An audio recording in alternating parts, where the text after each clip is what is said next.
Hey everyone, Mr. Sujano here. In today's video, we are talking about Street Fighter 6, another Nintendo JoyCon lawsuit, as well as the Game Awards. Let's get started.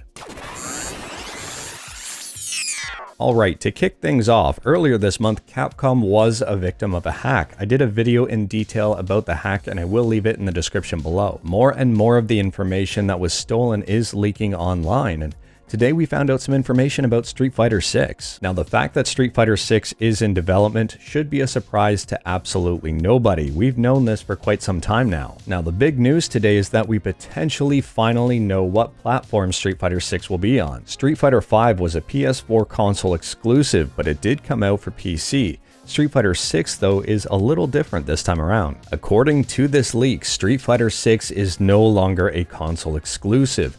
It looks like it will be coming out for the PlayStation 5, Xbox Series X, PlayStation 4, Xbox One, and PC. Unfortunately, I don't see Nintendo Switch on this list. For those of you hoping and crossing your fingers for a Street Fighter 6 release on the Nintendo Switch, I don't know if that's going to happen. This is horrible news for Switch owners, but at the same time, this is a leak and things might change. And on top of that, the Switch release might just come out a little later. I mean, there are already a ton of fighting games on the Switch, so I wouldn't let your hopes be crushed just yet. Even MK11 made it onto the Switch. So I would maybe keep your fingers crossed, just don't cross them too hard. It would be silly for Capcom to ignore the huge Switch user base, but at the same time, maybe it's just not possible to get it running on the hardware. Time will tell, and we'll see what Capcom does. And keeping on the theme of Nintendo, there is another JoyCon Drift class action lawsuit against them. I'll leave a link to this Polygon page in the description below because there is a ton of information here and you can check out the entire lawsuit. The lawsuit even contains a technical breakdown of exactly what's going wrong. The lawyers are accusing Nintendo of being well aware of the problem, just not really doing anything about it.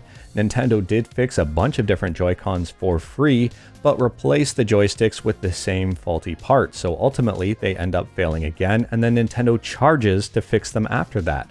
The lawyers are accusing Nintendo of unlawful and unfair conduct, as well as consumer fraud. This is pretty big. If you own Joy-Cons or if you've experienced Joy-Con drift, you might want to pay attention to this lawsuit. I mean, Nintendo does have a ton of money to pay a ton of lawyers, so I don't necessarily have the biggest hope for the accusers here, but at the same time, I'm curious to see how this shakes out. And last but not least, the nominees for the 2020 Game Awards have been announced. I'm going to do a video on this in the future just to go through each of the categories and pick my winners. But at the same time, if you want to get a head start on that, I will leave a link in the description below so you can check out the nominees. But anyways, that is all I've got for today. Let me know in the comments below what your thoughts are on everything I talked about today.